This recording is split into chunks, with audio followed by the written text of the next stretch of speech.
What is the best part of your job? After I've replaced something and I'm buttoning everything up and I run the car and or I take it for a drive and the problem is gone, that's definitely the best part because you know, there's something fun about like taking something apart, replacing what's broken, fixing it, and then putting it back so that, everything is good again. So I would probably say that's definitely the best part. And what is the worst part of your job? Well, definitely for me, at least, it's the pay structure. So unless you go to work for an independent garage, like a garage that's owned by somebody and they pay you a salary or an hourly wage and they say, okay, this is what you're going to make an hour or this is what you're going to make per week. If you go to work for a dealership or a chain store of some sort, like in my case, you're always going to be paid on some sort of either commission or the dealerships use what's called the flat rate system, and I worked for a dealer for a couple years. What the flat rate system is basically you don't punch a clock and you don't get paid per hour that you're actually working, that you're actually there. Instead, what you get paid upon is, let's say a customer needs brakes and they say, okay, yes, go ahead, replace my brakes, please. The book time on that says, okay, it takes 1 hour. Now, if I get it done in a half an hour, they still pay me for 1 hour. So I get paid 1 hour times whatever my hourly rate is. Now, your hourly rate is going to depend on your level of experience. So, somebody that's only has a couple years of experience, they only may make like, $12 or $15 an hour. Somebody with lots of experience could get, $25, $30 an hour. That part varies, but if you do that brake job, you get paid an hour regardless. So now let's say while you're doing those brakes, a bolt snaps because it's really rusty. And all of a sudden it takes you, 2 hours to get it out, or, maybe that's a little exaggeration, but let's say it takes you an hour and a half or an hour and 45 minutes to complete the job because of that. Now, a lot of times they're not going to pass that cost on to the customer. And depending on the service writer and how your individual dealerships set up, you are most likely only going to get paid for that 1 hour because that's the amount of time that the book says it takes to replace those brakes. And this goes for anything that you do on the car. There's always a labor time involved, and that's what they charge the customer, but that's also what you as a technician get paid. So while if you have a good week and you hustle, like you could potentially make more than 40 hours, even though you only worked 40 hours, if you beat the clock on a lot of things. But there's so many issues with that. Is one, if you're not busy, a lot of times, you're just not going to make, you're not going to make a certain amount of hours that you're kind of expecting. I don't like the fluctuation in paychecks. Now most places do have a guarantee. Well, pretty much all places legally they have to have a guarantee. They can't, if there's no business, they can't pay you nothing, of course. So a lot of places will have a minimum guarantee. If it's flat rate, sometimes they'll say, okay, you get your minimum rate is 30 hours. So if they have no business through the door, they're still going to pay you 30 hours, or it could be 35 hours. That's the flat rate system. Other places that are commission based could have they'll usually have some sort of minimum, this is your dollar rate per hour that you'll get paid if you don't hit your commission. So, there's always that minimum so that you're not taking home nothing, but, it really can fluctuate based on business. And then there's the whole aspect of it that goes into like, well, is the mechanic really suggesting something I need? Now, nowadays, like this sort of thing is much less common because of, phones and cameras and video recorders and just things that if a mechanic suggests something and you don't need it, he's going to get nailed right away. But it used to be that a lot of times technicians or mechanics, I use that term interchangeably, would, like say, hey, you need this and you need this, and they would want you to do the work because it affected their paycheck. That's one thing that I don't care for and I never have.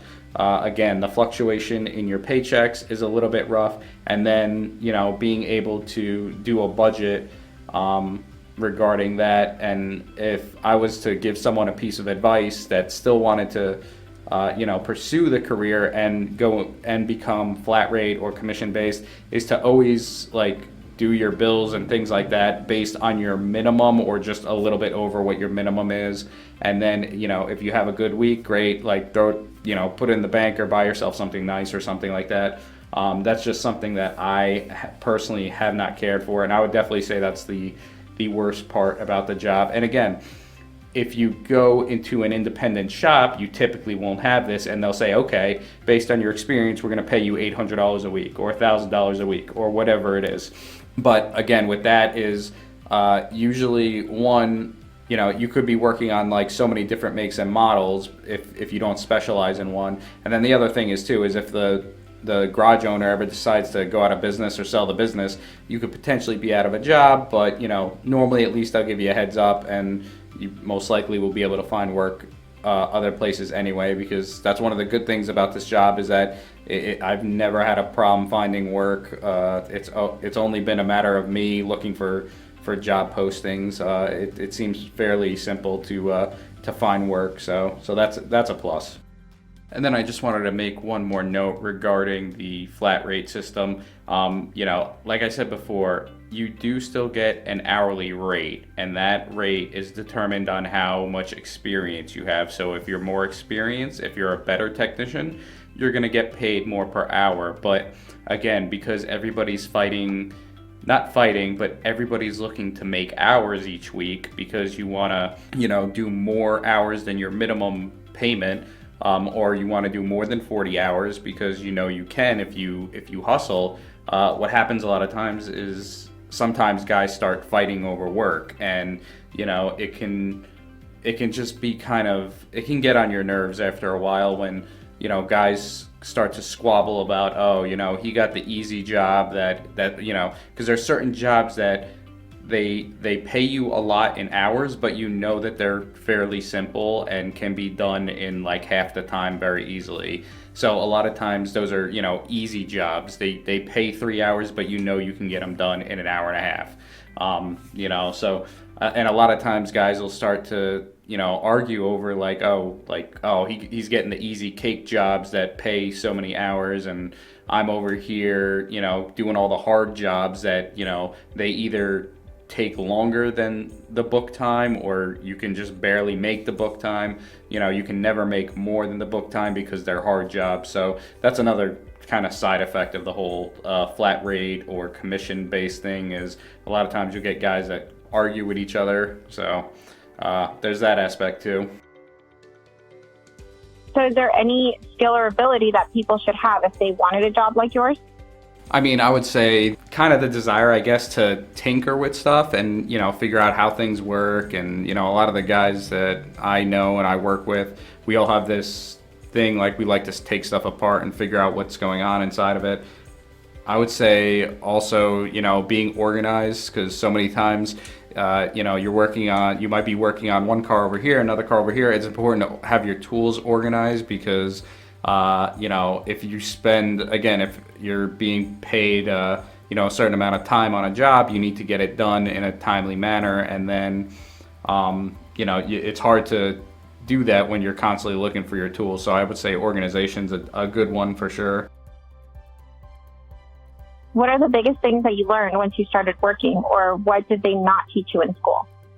You're just constantly learning when you're working. This is really a trade where it's, you know, even despite going to trade school, it is really a trade where you are working, you're learning constantly on the job, because, you know, I can think a couple years back when I was like, oh, okay, you know, I've been doing this for 5 years, and I still was like, you know, one day I realized, well, you know what, the way I'm doing this isn't right. And you're just still you're constantly learning and, you know, figuring out like the best way to do things on cars, even, you know, again, and a lot of times you could, you know, new cars come out all the time, and so you got to learn how to, you know, diagnose them or change parts on them. And so you're constantly just always learning. So the other thing that I learned, and I learned pretty quickly, was how much tools actually cost. Now, with most jobs is you go to a job and they give you the stuff you need to do that job. When you're a technician, your tools, your toolbox, that's all your own. You bring it with you from job to job, and, you know, you start collecting tools like from day one, right? If you go to, somewhere and become an oil change guy or a tire guy, you're going to have to get, a socket set or a ratchet set, just something to change the oil and stuff, oil filter pliers. And then, it kind of starts from there. And as you progress, you're going to need more and more tools. Now, there's some places like Harbor Freight, for instance, they sell tools really cheap. And they even warranty them, they give you a guarantee and stuff. But the problem with that is that, when you're doing a job and if the tool is prone to breakage, like despite it having a guarantee, if it's a tool that's going to break, you can't just get up and be like, oh, all right, I'll be right back. I got to run down to Harbor Freight and, warranty this tool. You can't do that. You're going to have to borrow a tool from somebody else or something. So there are certain tools where you're just going to want like top quality, and in which case you're going to go to the tool guy, the Snap-on guy, or the Mac guy, or the Matco guy. You're going to want to get the good quality tools for that job that aren't going to break.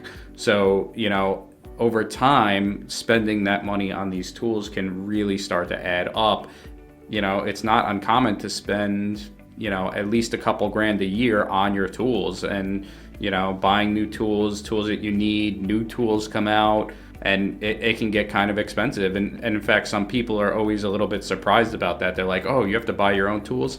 It's like, yeah, for the most part. I have had a couple friends that have gone to work for special like testing facilities where they test vehicles and stuff, in which case they kind of just let them borrow the tools there, and they have real nice tools and stuff. But for the majority, I would say like 98% of technicians, you're going to have to start making investments into your tools and buying new tools every year, and it's just an investment that you're going to have to make.